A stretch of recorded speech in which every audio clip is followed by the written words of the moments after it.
শুরু হলো সিয়াম সাধনার মাস মাহে রমজান। তারাবির নামাজ আদায় ও সেহরি করে প্রথম রোজা রেখেছেন ধর্মপ্রাণ মুসলমানরা। ইসলামী চিন্তাবিদের মতে পবিত্র কোরআন নাজিল হওয়ায় এ মাসের তাৎপর্য অসীম।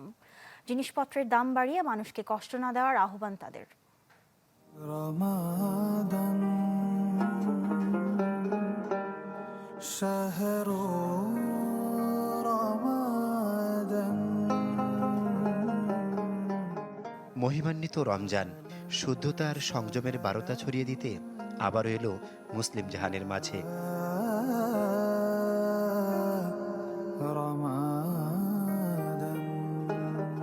সুবে সাদিক থেকে সূর্যাস্ত পর্যন্ত কেবল খাবার পানি গ্রহণ না করাই নয়, বরং সব রকম মন্দ কাজ থেকে বিরত থেকে মহান সৃষ্টিকর্তার সান্নিধ্য লাভের এক পুণ্যময় মাস।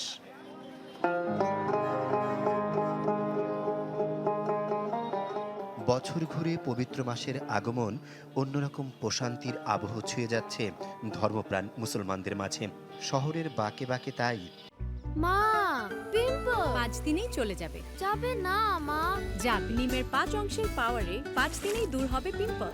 হিমালয়া পিউরিফাইং নিম ফেস ওয়াশ। সিয়াম সাধনার আয়োজন। পরচর্চা, পরনিন্দা, হিংসা, বিদ্বেষ, লোভ, অহংকার এগুলো থেকে মুক্ত থাকবো। এগুলো আমরা করব না। এগুলো আমরা রমজান থেকে আমরা শিক্ষা নিব। আল্লাহ সুবহানাহু ওয়া তাআলা আমাদেরকে রমজানটা দিয়েছেন, চেষ্টা করব এইটা তাকে উনি যেভাবে আমাদেরকে দিয়েছেন আমরা সেভাবে তাকে এটা অনুপ্রয়োগ করবো ইনশাআল্লাহ।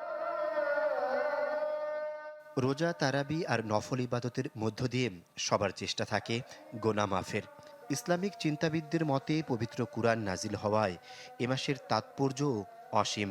তাই ইফতার, সেহরি খাবার আয়োজনের ব্যস্ততা আর অলস সময় না কাটিয়ে গোটা মাস জুড়ে বেশি বেশি কোরআন তেলাওয়াত করে কাটানোর পরামর্শ তাদের।